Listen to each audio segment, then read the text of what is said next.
সেনাবাহিনী এসে আমাদেরকে লাঠিচার্জ করছে, প্রথমবার করছে, সেকেন্ডবার আবার লাঠিচার্জ করছে। কেন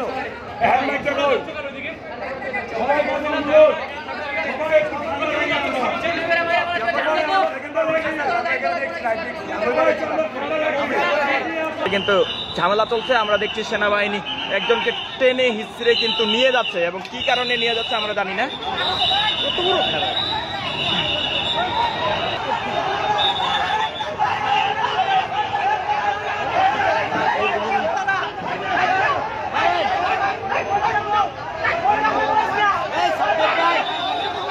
তারা কিন্তু তাদের পুলিশ আইনশৃঙ্খলা বাহিনী রক্ষাকারী বাহিনীর সাথে কিন্তু তাদের সংঘর্ষের ঘটনা ঘটেছে, এবং তারা কিন্তু ইট পাটকেল ছুটছে। সেই সাথে সেনাবাহিনী কিন্তু চেষ্টা করছেন তাদেরকে থামানোর জন্য, কিন্তু কোনোভাবেই পারতেছেন না। পুলিশের সাথে কিন্তু লেগে গেছে, এবং পুলিশ কিন্তু সরে। সিদ্ধান্তটা একই, বিষ খাইছে তারা এই ট্রিটমেন্টের জন্য। ইভেন তাদের ফ্যামিলির পরিস্থিতি, একটা মানুষ 10 মাস যদি হাসপাতালে পড়ে থাকে, তার মানসিক শারীরিক ফ্যামিলির অবস্থাটা কিরকম হতে পারে। এই রাষ্ট্রের যারা দায়িত্বে আছে তারা এসে 10 মাস হাসপাতালে থাকুক একটা না, দেখি তারা কিভাবে সহ্য করে। আজকে যে ঘটনাটা ঘটলো এটা বলেন, এই বিষ খাওয়ার পর থেকে শুরু ঘটনা বলেন। আজকের শুরুর ঘটনাটা ভাই আমি বলি, আজকের শুরুর ঘটনাটা যে হয়েছে, আজকের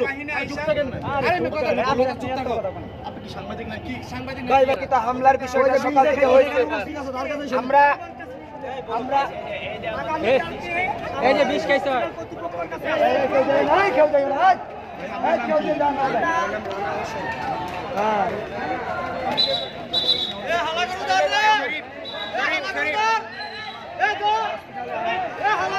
হসপিটাল আন্দোলন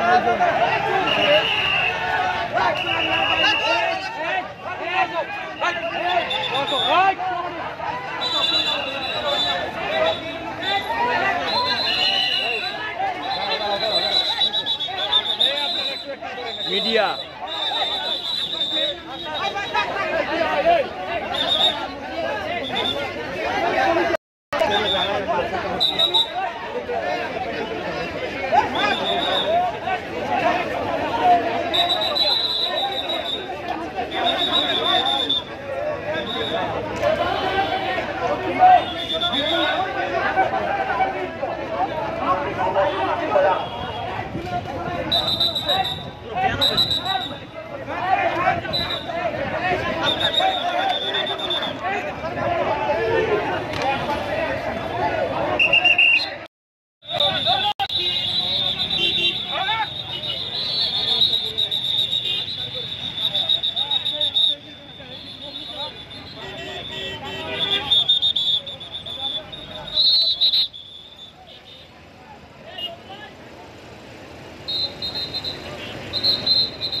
আপনারা যদি কোনো গাড়িতে হামলা করেন আমরা একটু শক্ত পদক্ষেপ নেব।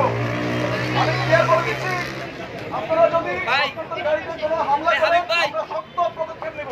হাবিব ভাই, আপনারা প্লিজ আমাদের কথা শুনুন। আপনাদের লিডারশিপ আমাদেরকে রিকোয়েস্ট করছে একটু শান্ত থাকার জন্য। আমরা শান্ত থাকুন। আপনাদের নেতৃত্ব আপনাদেরকে শান্ত থাকার জন্য অনুরোধ করছে। প্লিজ আপনারা আপনাদের লিডারশিপের কথাটা শুনুন। সবাই কথা বলুন।